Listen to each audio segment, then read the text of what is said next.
So you see, I thought I'd hold this up, effortless superiority, and then people would know what I was talking about when we do the filming. Oh, right now. What? Strike while the 9-iron is hot, eh? Okay, why not? The only thing is, Nanny's just made some jolly good cocoa, and I was just enjoying it. Perhaps I can drink it while I'm talking. I think that would be okay. So I want to talk to you, I'm Lord Toritori. I want to talk to you about effortless superiority, which is something that is taught to us at Eton. Now, I probably don't need to hold this anymore. I think you can remember that. Is that all right?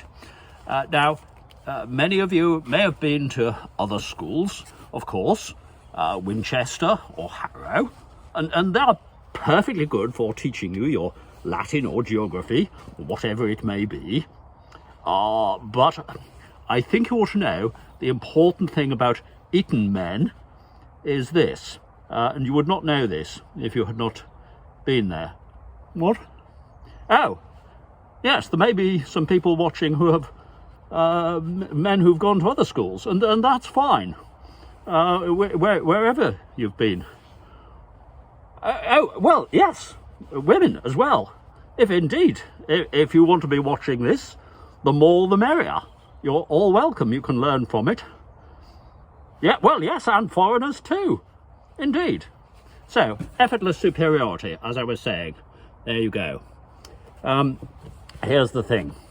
So at Eton, one is taught an air of effortless superiority, and I think you can see that if you look at folk like Cameron and Johnson, who've been through the process, and you know, missing in Theresa May. She just didn't have that air of authority, and it's worth understanding why this is important.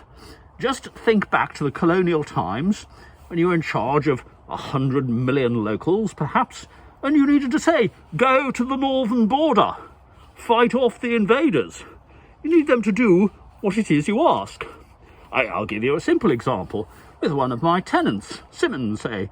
You know, I might say, Simmons, get that gate sorted out. I might not have the legal authority to do that, but if I speak with sufficient superiority, he's likely to do it. Now, let's take some examples.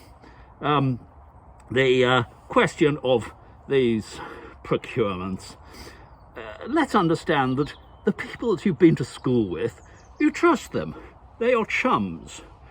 You know that they won't let you down. If they make a cock-up of it and procure the wrong stuff, they'll have another go and they will get it right. If you were to put out some contract, some advertisement to the general unwashed, who knows who it is might apply. If you stick with your chums, then you know what you're getting.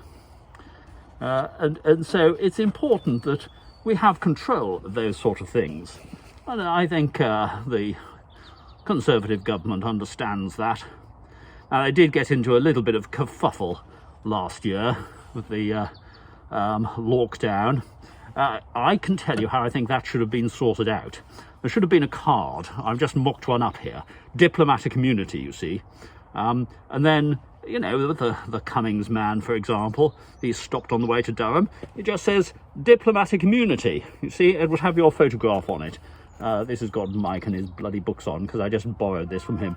But you would have your diplomatic immunity card. There you go. And you would get through. And you're stopped on the way to Barnard Castle. Diplomatic immunity. Do you see? Go down to London. If he drives back up again, which presumably he did, otherwise what was all the claptrap about going to Barnard Castle? Stopped on the way back to Durham. Diplomatic immunity. So that, you see, would have sorted that out completely. Now then, this brings us to the latest contretemps with the European Union. And I think we're taking exactly the right attitude. We've got in Lord David Frost now, who's there to sort out all the cock-ups that were made last year. And, you know, the European Union are not being very gentlemanly about it. They're talking about the 1st of April, April Fool's Day, and saying it's time to implement.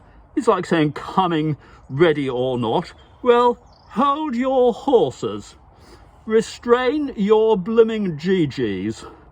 If we're not ready, we can tell you we're not ready, and we'll let you know when we are ready. You see, you need this air of effortless superiority that enables you to say, we don't want any of your nonsense. We're British. We'll tell you what it is that we're going to do. So, in the same way on the voting, yes? So the important thing, it's a bit like saying go to the northern borders and fight your war. Go to the polling booths and make your votes, because that way you will get in the good chaps who've been to Eton, who know how to govern the country. It seems very straightforward to me. I don't know why there's anybody who has difficulty understanding it. So another swig of Nanny's cocoa. Oh, yes, very nice.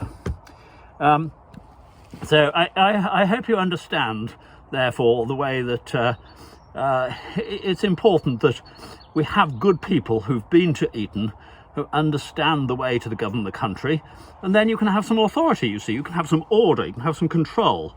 Take back control, you remember that? So now there we are in control of what we're doing, and we know what we're doing, or if not, we will work it out.